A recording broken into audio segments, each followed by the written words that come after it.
اعوذ باللہ من الشیطان الرجیم بسم اللہ الرحمن الرحیم۔ عزیز دوستوں، السلام علیکم ورحمۃ اللہ وبرکاتہ۔ امید کہ آپ سب خیر و عافیت سے ہوں گے۔ قرآن کویسٹ 2024 کے 7ویں سیشن میں آپ تمام کا استقبال ہے۔ انشاءاللہ آج کے سیشن میں ہم سورہ بقرہ کے رکوع نمبر 5 تا 8 کا مطالعہ کریں گے۔ سورہ بقرہ کے پچھلے 4 رکوعوں میں تمہید باندھی گئی تھی، جس کا خطاب تمام انسانوں کی طرف عام تھا۔ 5ویں رکوع سے 14ویں رکوع تک مسلسل بنی اسرائیل کو خطاب کیا گیا ہے۔ اسرائیل کے معنی عبداللہ یا بندہ خدا کے ہوتے ہیں۔ یہ حضرت یعقوب علیہ السلام کا لقب تھا، جو ان کو اللہ تعالیٰ کی طرف سے عطا ہوا تھا۔ وہ حضرت اسحاق علیہ السلام کے بیٹے اور حضرت ابراہیم علیہ السلام کے پوتے تھے۔ انہی کی نسل کو بنی اسرائیل کہتے ہیں۔ تمام تر یہودی اور اکثر عیسائی اسی نسل سے تعلق رکھتے تھے۔ آیت نمبر 40 سے 143 تک مسلسل بنی اسرائیل کا تذکرہ کیا گیا ہے، جس میں انہیں اسلام کی دعوت بھی دی گئی ہے۔ ان کو نصیحت کرنے کے ساتھ ساتھ ان کی بدعنوانیوں پر متنبہ بھی کیا گیا ہے۔ آیت نمبر 40 میں بنی اسرائیل کو یاد دلایا جا رہا ہے کہ اللہ تعالیٰ نے ان پر کیسے کیسے انعامات فرمائے تھے۔ اس کا تقاضا یہ تھا کہ وہ اللہ تعالیٰ کے شکر بن کر اپنے اس عہد کو پورا کرتے جو اللہ تعالیٰ نے ان سے لیا تھا۔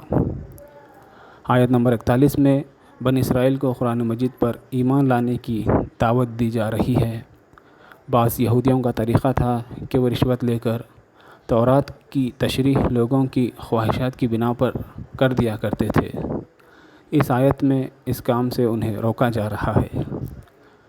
بنی اسرائیل یہ جانتے تھے کہ رسول اللہ صلی اللہ علیہ وسلم جو دعوت لے کر آئے ہیں وہ حق ہے۔ قرآن بھی وہی پیغام دے رہا ہے جو تورات میں ہے، لیکن اس حقیقت کا اعتراف کرنے کے لیے وہ تیار نہ تھے۔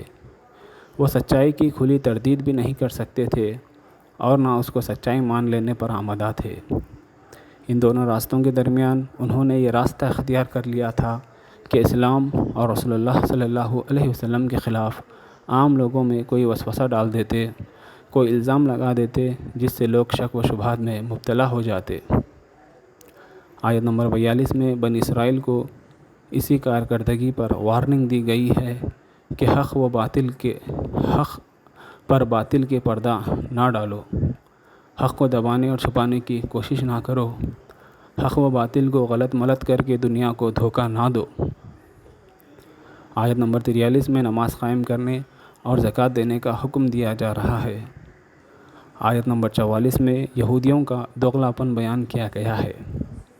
اہل کتاب اس علم کے باوجود جو ان کے پاس ہے، جو کہنے اور نہ کر رہے ان پر کتنا عذاب نازل ہوتا ہے، پھر کیوں دوسروں کو تو تقویٰ، طہارت اور پاکیزگی سکھاتے اور خود کو بھول جاتے۔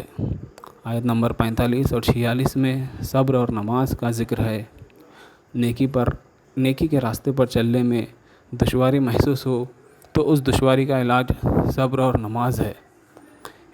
ان دونوں سے وہ طاقت ملے گی جس سے یہ راہ آسان ہو جائے گی۔